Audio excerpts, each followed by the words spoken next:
कुरान में जिक्र आया है अल जिहाद, अच्छा ठीक हो गया, आया है ना, सबको पता है ना। तो इसका मतलब जहाज के हम ये देखेंगे कि हम किस चीज़ पर कर रहे हैं। इमरान खान ने क्या कहा था, अगर आप बोलें आप मेरा साथ दे तो मैं इनके ऊपर अटैक करता हूँ। तो उन्होंने क्या किया, हमने नहीं कहा, शहबाज शरीफ ने असेंबली में ये कह के बैठ गया था वहीं पे। तो बात ये किसी मसला तक हल तो नहीं है ना, जंगों में इकोनॉमी डूबती है। वो तो कहते हैं हमें छोड़ो, पहले सस्ता आटा तो खा लो खुद। इंडिया से डिमांड कर रहे हो कि 370 धारा वापस लेके आओ, जो कि कभी नहीं आ सकती। तो क्या पाकिस्तान और इंडिया कश्मीर के नाम पे लेके ये अजल से अजल दुश्मनी चलती जाएगी? 77 साल हो गए दुश्मनी को कश्मीर के नाम पे। तो कश्मीर बनेगा कब्रिस्तान, फिलहाल तो पाकिस्तान तो नहीं। मेरी बात सुनो, ये कौन सा पाकिस्तान है? ये क्या ये ड्रामा, ये देखें, ये अवाम को धोखा दे रहे हैं। ये अवाम को क्या पूरी दुनिया को धोखा दे रहे हैं? पूरी दुनिया देख रही है ये क्या कर रहे हैं। एक वक्त था जब पाकिस्तान में अमेरिका से बहुत डॉलर आया करते थे दोस्तों।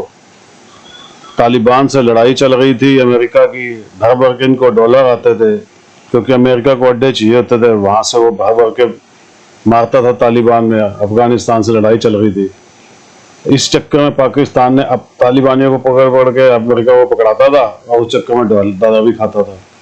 दूसरी तरफ चीन से भी लेता रहता था सीपेक के नाम पे। तब कोई बोलने वाला नहीं था।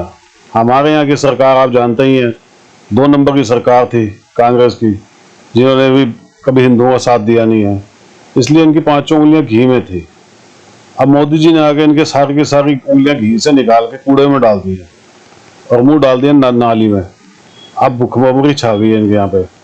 अब इनको गजवा हिंद जब ये बोलने के लिए कोई आता है ना, तो वहीं की आवाम उसको कूटने लग जाती है। आप देख लीजिए, इस बुजुर्ग ने पूरी वीडियो देखेंगे आपको मजा आ जाएगा। इस बुजुर्ग ने इनको औकात दिखा देगी, तुम्हारी औकात क्या है, बता दिया कि हमारा जज्बा वजह कुछ नहीं रह गया।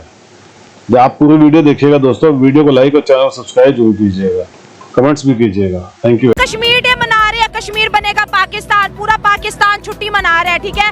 लाखों रुपए कौम के खर्च होंगे बैनर्स पे। आखिर हमने आज तक कश्मीर को दिया क्या? सवाल मेरा ये है। बात ये है कि जब कुरान में जिक्र आया है अल जिहाद, अच्छा ठीक हो गया, आया है ना, सबको पता है ना। तो इसका मतलब जहाज के हम ये देखेंगे कि हम किस चीज़ पर कर रहे हैं। इमरान खान ने क्या कहा था, अगर आप बोलें आप मेरा साथ दे तो मैं इनके ऊपर अटैक करता हूँ। तो उन्होंने क्या किया, हमने नहीं कहा, शहबाज शरीफ ने असेंबली में ये कह के बैठ गया था वहीं पे। तो बात ये किसी मसला तक हल तो नहीं है ना, जंगों में इकोनॉमी डूबती है। एक बड़ा मुल्क है कश्मीर, जंगों से हासिल होता तो कब से लेना लेते। आपने उनसे जो है अपने डिप्लोमेटिक रिलेशनशिप भी बर्बाद कर दी है और नारे लगाते हो कश्मीर बनेगा पाकिस्तान। कश्मीरी क्या चाहते हैं? ऐसे नारों को क्या फायदा? ऐसे हम भी इस रिलेशन को कुछ भी नहीं मानते, जबकि ये तो इस्लामी दुनिया में इस्लाम और हिंदू भाई भाई हो ही नहीं सकते मुसलमान। तो हमारे जो रिलेशन जो बर्बाद हुए हैं ये इन्हीं की वजह से हुए। अगर मुशर्रफ के दौर, उसने मुशर्रफ ने कारगिल की पहाड़ी पे हमला तो करके उनको हासिल कर लिया था। ये तो शहबाज शरीफ और नवाज शरीफ इन दोनों भाइयों की हुकूमत थी। इंडियन एयरफोर्स आ गई थी, वो जरा जाके इंटरनेट पे जरा कारगिल की वीडियोस और इनके इंटरव्यूज आपने देखने। हमारे पास इतनी एटमी ताकत नहीं है, लेकिन जो हमारी ताकत है वो ला इलाहा इल्लल्लाह मोहम्मद और रसूलुल्लाह। जज्बा बहुत है, जज्बा है। किस दिन काम आएगा? लेकिन ये जज्बा उस दिन काम आएगा जबकि अच्छा हुक्मरान होगा। अच्छा, जब अच्छा हुक्मरान आगे जाएगा तो जज्बा हम उसी टाइम निकालेंगे ना। इंडिया के कश्मीर से कश्मीरी मेरा डेफिनेटली प्रोग्राम देखेंगे, क्योंकि वो सर्च करेंगे कि आज पाकिस्तान से हमारे लिए क्या आवाज उठी है।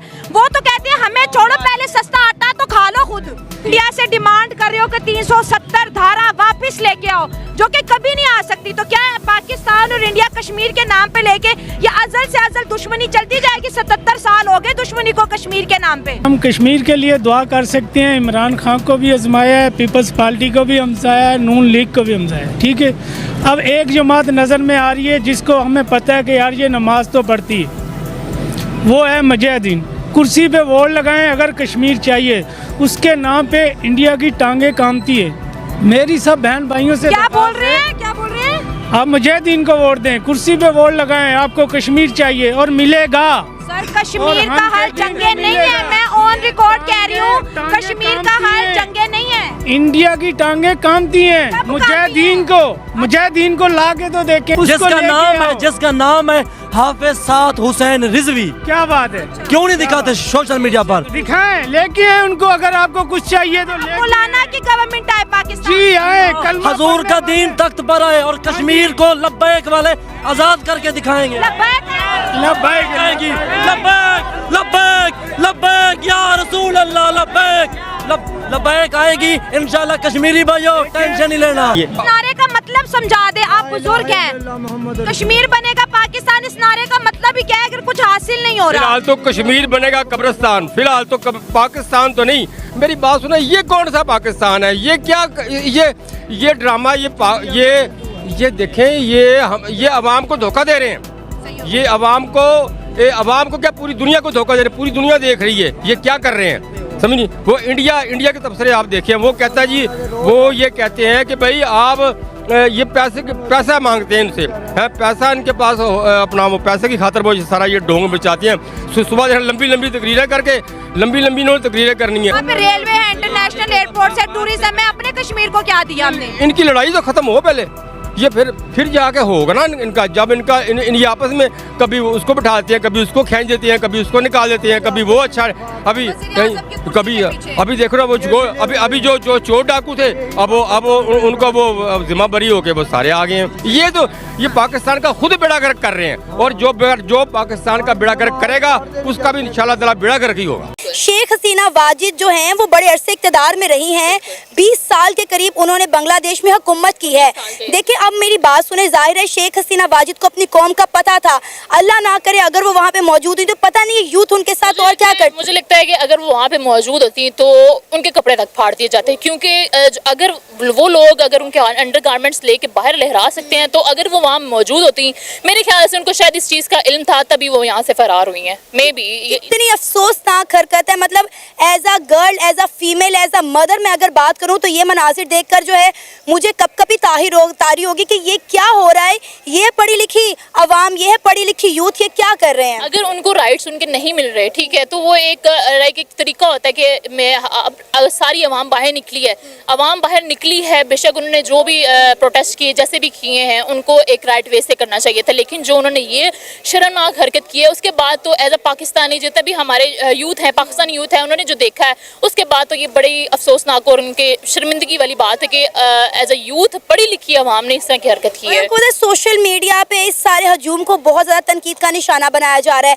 पहले जब ये वीडियो सामने आई सब लोग सपोर्ट कर रहे थे कि पाकिस्तान की यूथ को बांग्लादेश से सीखने की ज़रूरत है कि कैसे अपने राइट्स के लिए बाहर निकला जाता है, लेकिन उनकी ये शर्मनाक अनासिर देखकर मैं कह रही हूँ बीइंग अ वुमेन मुझे खुद शर्मिंदगी हो रही है। वही बात है कि 9 मई का मैंने आपको बताया कि जैसे यहाँ पे हालात हुए थे ना, लाइक यहाँ पे तो खुदा ना खास्ता किसी ने किसी के अंडर गारमेंट्स नहीं लहराए, लेकिन आई डोंट नो कि ये हरकत उनको क्यों उनके जहन में आए कि उनको बिल्कुल ये जेब नहीं देता था।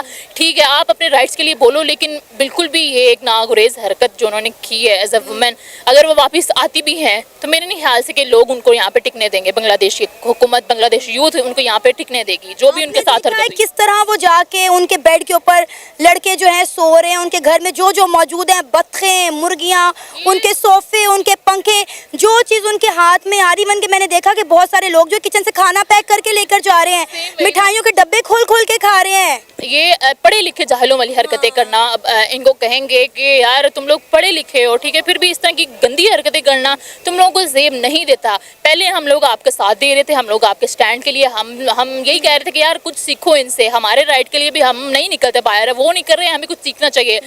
फॉर द सेकंड जब हमने देखा है कि वो इस तरह की हरकतें कर रहे हैं, दिल अल्लाह की कसम दिल से उतर गए हैं वो अवाम। बेशक उनको राइट उनको नहीं मिला, लेकिन जैसे उन्होंने ये हरकत की है, टोटली डिसअपॉइंटेड।